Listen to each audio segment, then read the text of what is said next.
सरकारने एकदाच त्या IRDAI जी संस्था आहे केंद्र सरकारची, त्याला त्या निवडणूक आयोगासारखा दर्जा देऊन टाकावा.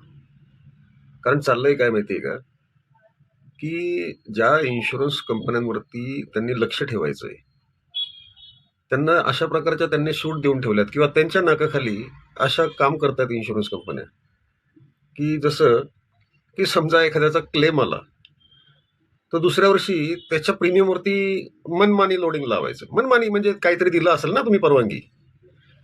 दुसरी गोष्ट की एखादं जे प्रॉडक्ट आहे त्यांच्याकडे, की बाबा ते खूप पॉप्युलर आहे आणि खूप लोकांकडे तो इन्शुरन्स आहे. आता ऑब्व्हियसली जर पॉप्युलर प्रॉडक्ट आहे, खूप लोकांकडे आहे, तर खूप लोकांनी त्याचे क्लेम घेतलेले असणार. खूप लोकांची हिस्ट्री तयार झालेली असणार. तर ते प्रॉडक्ट अशा प्रकारे मॉडिफाय करत जातात त्या कंपन्या, की दरवर्षी काही ना काही प्रीमियमची वाढ त्याच्यामध्ये करत जाणार. की जसं आता काही दिवसांपूर्वी काही अकलेचे तारे तोडले होते त्या संस्थेने आणि केंद्र सरकारने, म्हणजे दोघांपैकी कोणी दिलं होतं मला नाही माहिती, की आता इन्शुरन्स कंपन्या 10% जास्त दरवर्षी प्रीमियम नाही वाढवू शकणार. अरे म्हणजेच तुम्ही काय परवानगी दिली माहितीये का, की दरवर्षी आता 10% राजरोसपणे वाढवा. आणि हा जोक नाहीये. हे काही काही सिनियर सिटीजनच्या पॉलिसीज अशा आहेत की 3 लाख रुपयाच्या इन्शुरन्सला ₹1,00,000 प्रीमियम आहे.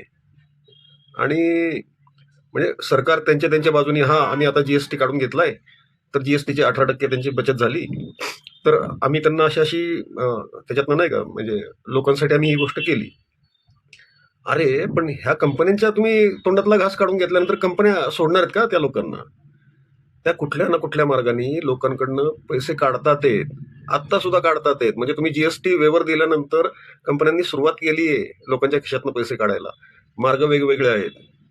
प्रॉडक्ट मॉडिफिकेशनच्या नावाखाली पैसे काढतात आहेत. म्हणजे काही की जे नाही पाहिजे ते जबरदस्तीने चिटकवायचं कस्टमरला आणि त्याला म्हणायचं हे भरायचं तर भर, नाही तर जा दुसरीकडे.